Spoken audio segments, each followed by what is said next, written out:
Bonjour à tous, bienvenue dans votre émission 6 minutes chrono, le rendez-vous quotidien de la rédaction de Lyon Capitale.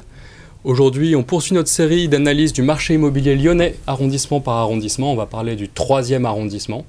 Et pour cela, nous recevons Mathieu Faure, qui est le directeur de l'agence Mathieu Faure à Lyon 3.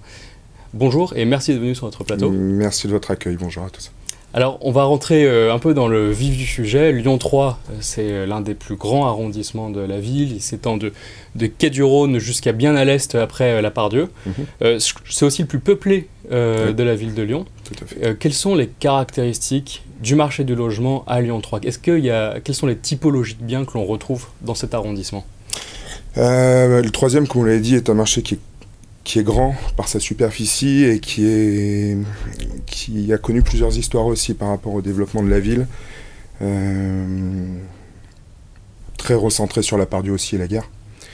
Où on a un secteur qui est très ancien, qui va être côté quai, qui est la rive gauche, comme on l'appelle souvent.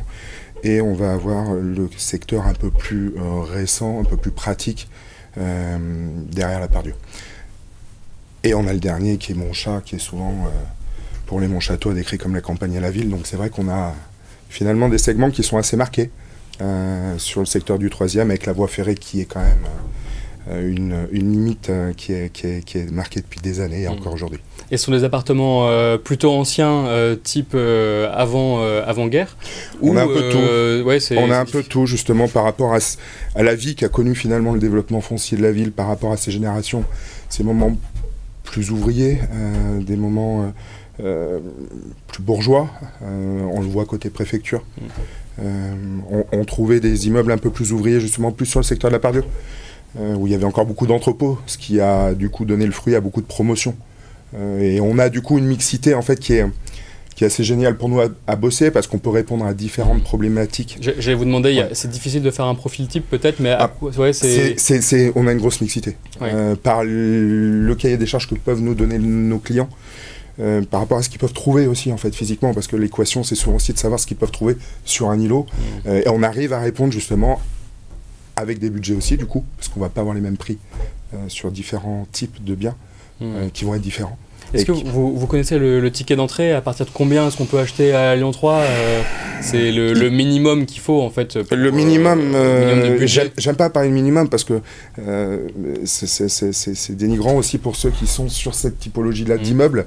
Je dirais plutôt qu'aujourd'hui, entre 4 000 et 8 000 euros, donc vous allez me dire c'est énorme, mais justement par rapport à cette variance d'architecture, on a quelque chose qui est très, très large et qui correspond du coup à beaucoup de profils différents et qui ne vont pas avoir les mêmes moyens du coup. Est-ce qu'il y a des secteurs qui sont peut-être plus à même pour accueillir une famille par exemple? Est-ce qu'il y a des endroits, j'imagine que la Part-Dieu, intuitivement, on ne se dit pas que c'est le meilleur endroit pour loger? Eh bien aujourd'hui on a beaucoup de secteurs, des îlots, c'est-à-dire que de par ce côté très vaste, on a aussi beaucoup d'îlots.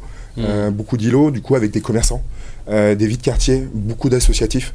Chose qui est un peu nouveau maintenant depuis une dizaine d'années sur le 3e. On va dire le 7e qui est notre voisin. L'état d'esprit s'est aussi déplacé chez nous sur cette partie-là. Donc non, c'est plutôt ce que les gens ont envie de vivre comme environnement en fait, qui va orienter le choix des gens en termes de secteur. Mais la Part-Dieu a aujourd'hui une bonne presse pour les familles. Si on a un des deux parents qui a besoin de la gare, typiquement, parce que c'est un effet qui est réel, avec des lignes de transport quand ils sont un peu plus grands, et un nœud qui leur permet une grande autonomie. Donc aujourd'hui où nous sommes situés, on a une vraie ambiance de quartier.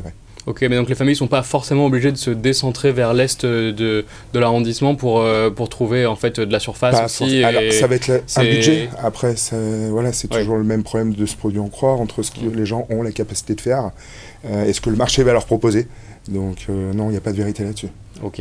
Alors de manière plus générale, les prix du marché de l'immobilier à Lyon baissent un petit peu, on le voit en cet automne.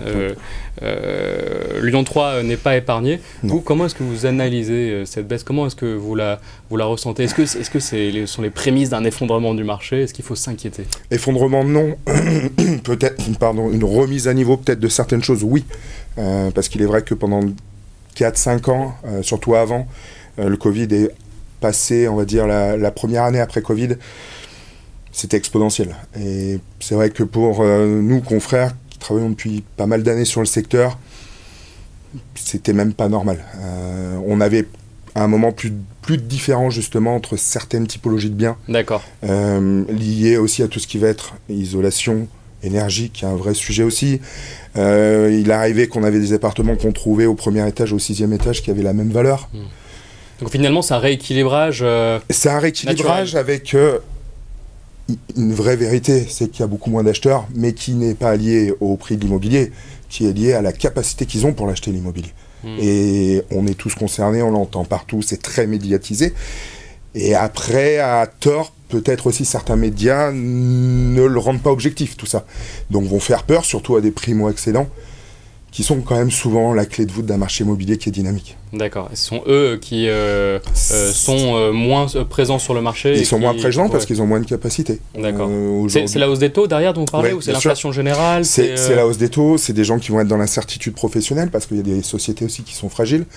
C'est des messages qui leur sont passés aussi au niveau de leur société. Donc c'est un espèce de conducteur qui est le repas le soir, le samedi, entre potes. On a tous les mêmes vies, mais on ne peut pas dire que les signaux soient positifs, même s'il est toujours plus intéressant d'être propriétaire que locataire, même si notre marché baisse un peu. Très bien. Eh bien, je vous remercie, Mathieu Faure, d'être venu sur notre plateau. Merci de votre accueil. Quant à vous, je vous remercie d'avoir suivi cette émission. Vous pouvez la retrouver sur le site de l'actualité lyonnaise, lyoncapital.fr. Je vous dis à très bientôt.